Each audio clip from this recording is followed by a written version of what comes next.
Happy Halloween, everyone. I'm Matt Mitrovich, the alternate historian. I want to do something scary for this episode, and since it's an election year in my home country, why not discuss something all democracy-loving Americans fear? A dictator. In the grand scheme of things, America has been rather lucky with its presidents. Most, if not all, followed the letter of the law and peacefully stepped aside when their term in office was over. Sure, America's had presidents who pushed the boundaries of what was allowed, like Abraham Lincoln and Franklin Delano Roosevelt, but to be fair, they had to govern some pretty traumatic times, such as Civil War and a horrible economic depression.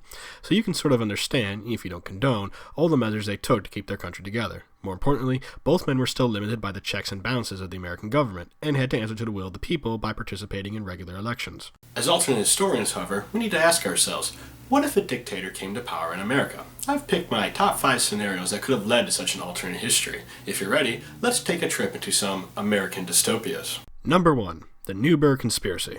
In March 1783, before the Revolutionary War was even over, a military coup was almost carried out by the Continental Army, led by soldiers angry about not getting paid what they were promised. Only an impassioned plea by America's future first president, George Washington, prevented the army from carrying out a coup against the young nation's government. Now, it's debatable how serious the conspiracy was, but assuming the situation was dire, if Washington didn't intervene in time, the army could have marched on Philadelphia, then capital of the United States, and install Horatio Gates, a Revolutionary War general who took credit for the victory at the Battle of Saratoga from Benedict Arnold, and conspired repeatedly to remove Washington from his position as leader of the army.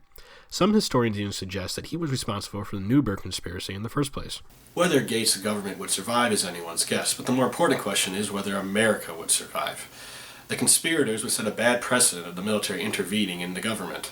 Coups and all the violence and bloodshed that went with them would be a constant in American history.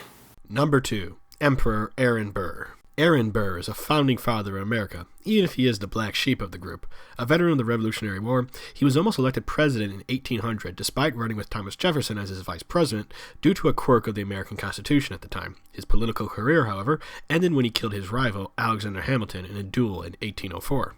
Burr, however, was a very ambitious man. While still vice president, he apparently began a conspiracy with planters, politicians, and army officers to seize some or all of Texas and Louisiana Purchase to form a new nation and possibly even invade Mexico proper.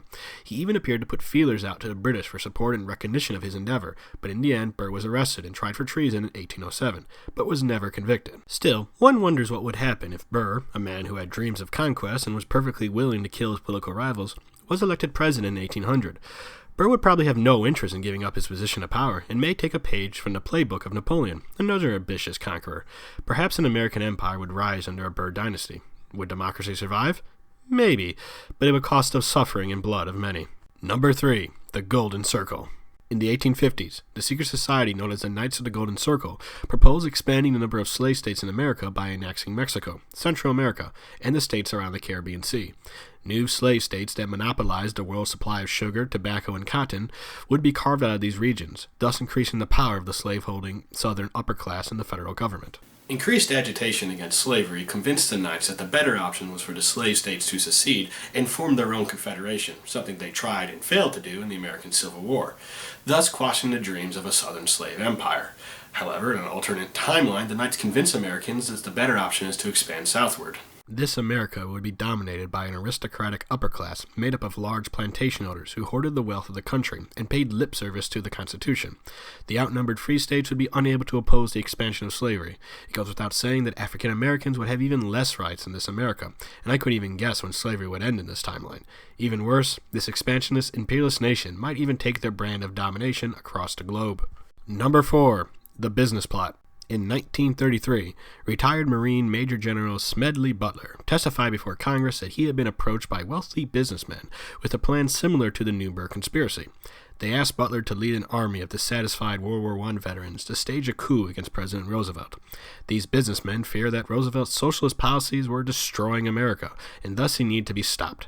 If the plot was successful, Butler would become a dictator with the title Secretary of General Affairs and would govern a new fascist America. Butler's accusations were largely dismissed as a hoax, and no charges were ever brought against the accused. Modern historians dismissed the business plot as well, although a few do admit there may have been some talk by angry Wall Street types regarding a coup, but nothing ever came of it.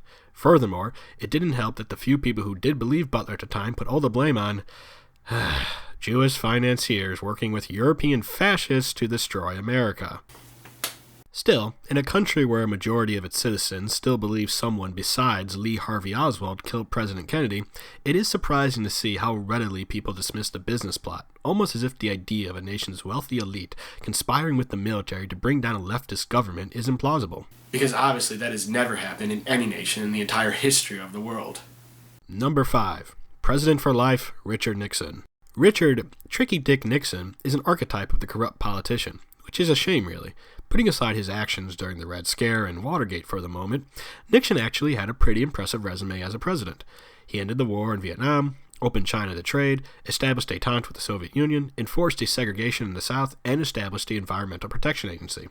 Not exactly the work of a would-be power-mad dictator. Yet it was the darker side of Nixon, such as spying on his political opponents or ruining the careers of suspected communists, that puts Nixon on the list of would-be American dictators. Even pop culture has jumped on the idea with films like Back to the Future 2, literature like Watchmen, and TV shows like Futurama. And maybe they are right. In many ways, Nixon is a lot like Burr.